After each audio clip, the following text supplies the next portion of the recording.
I work every night and day, all season.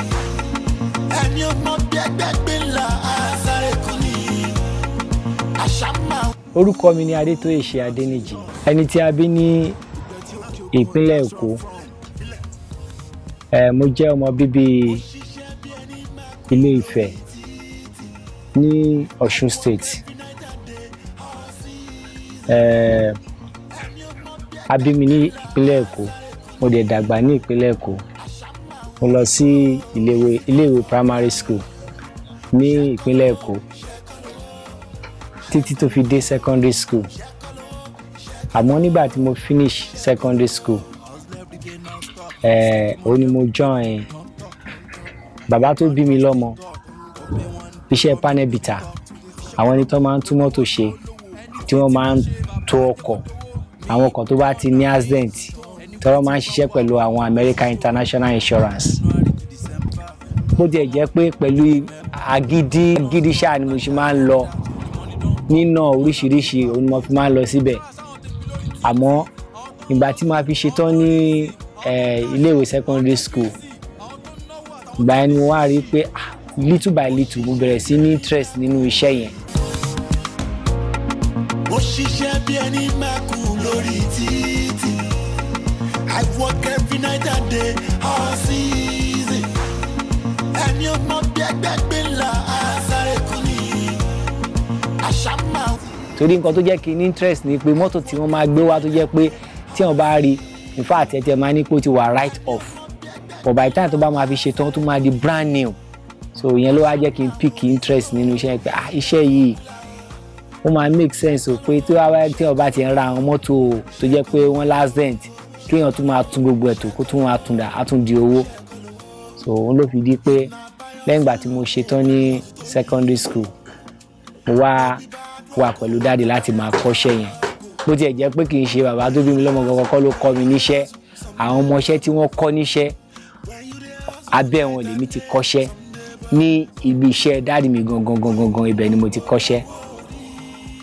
Funny enough, ọdún méjì péré, mi ò lo ọdún méjì tí mo fi kọ́ iṣẹ́ panel beating, because iṣẹ́ panel beating gangan ni dáàdì mi tí wọ́n yàn láàyò.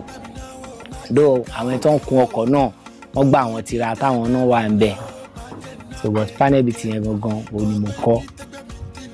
And gẹ́gẹ́ bí ó tún ṣe bọ́lọ̀ tún ṣe máa gbé iṣẹ́ ẹ̀yọ, the first accident work tí after tí mo kọ́ṣẹ́ lọ́dọ̀ dáàdì mi, the first accident work tí dáàdì mi tí wọ́n allow mi kí n bẹ̀rẹ̀ kí n dẹ̀ parí ẹ̀ náà nù pé mọ́tò yẹn wọ́n ẹ̀ṣẹ̀ ra ni. Àwọn ẹni tí wọ́n kọlu mọ́tò yẹn, àwọn yẹn insure pẹ̀lú àwọn American Insurance. So nígbà tá a wá parí ọkọ̀ yẹn tán, mo kéré gan. Ó yà ẹni tó ní mọ́tò yẹn gan lẹ́nu pé ṣé ọmọ kékeré ni bàbá ẹ̀ wá fi sí ẹnu iṣẹ́ kó máa ṣiṣẹ́ yìí, ó máa bà mọ́tò jẹ́. But ìgbà tó máa fi di ọ̀sẹ̀ méjì àparí iṣẹ́ yẹn, ó wá ya máa ẹ lẹ́nu tó jẹ́ pé ìgbà tí ó máa gbé mọ́tò yẹn ṣe ló wá kó gbogbo àwọn ará àwọn ọmọ ẹ̀, àwọn ìyàwó àti àwọn fámìlì ẹ̀ ó kó wọn wá. Èmi tiẹ̀ rò pé bóyá ó kó wọn wá láti wá wo mọ́tò ni, mi ò mọ̀ pé èmi ló kó wọn wá wò. Ó wá bẹ̀rẹ̀ yìí, ó wá ń ṣàlàyé fún ẹ pé ṣé rí mọ́tò yẹn ṣáwọn bó ṣe rí tẹ́lẹ̀, ọmọ kékeré yìí òun ló tún mọ́tò yìí ṣe láì jẹ́ pé bóyá bàbá ẹ̀ bá dá sí rárá. So ó wá praise me. In fact, for the first time in my life, I was kéèyàn appraise èèyàn, kórè èèyàn wú, orí mi wú. Tó mo dẹ̀ ti pinnu pé mi ò ní lọ sí school mọ́. But ọ̀gbẹ́ni yẹn wá gbà mí níyànjú pé àti má dẹ̀ lè lọ sí higher institution láti lọ kẹ́kọ̀ọ́ yìí gan, pé ó tún máa tún help mi o. So wá ní mo especially tí bá lè lọ sí technical school. Wọ́n á ní pé ṣé o mọ any technical school tó mọ̀ tí mo lè lọ, bó ṣe ní pé mo lè lọ sí eléyìí tó wà ní Adó, Government Technical School Adó Èkìtì. So mo ṣe tán ní 1980 mo ṣe tán ní secondary school. So 1981-82 òun ni mo fi wà ní under dáàdì tí mo fi kọ́ṣẹ́.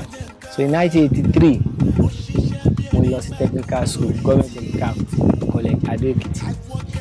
Mo lò ọdún mẹ́ta níbẹ̀. Wọ́n ní àwọn irinṣẹ́ oríṣiríṣi, bó tiẹ̀ jẹ́ pé àwọn olùkọ́ wa wọn mọ̀ nípa iṣẹ́ yẹn, wọ́n kàn mọ̀ nípa theory ni. So but nígbà tí mo ṣáà ṣe tán bẹ́ẹ̀ yẹn, ó wá fi dé pé èmi náà wá dá dúró tí mo bẹ̀rẹ̀ sí ń ṣiṣẹ́ papọ̀ pẹ̀lú dáàdì tàbí títí di wákàtí.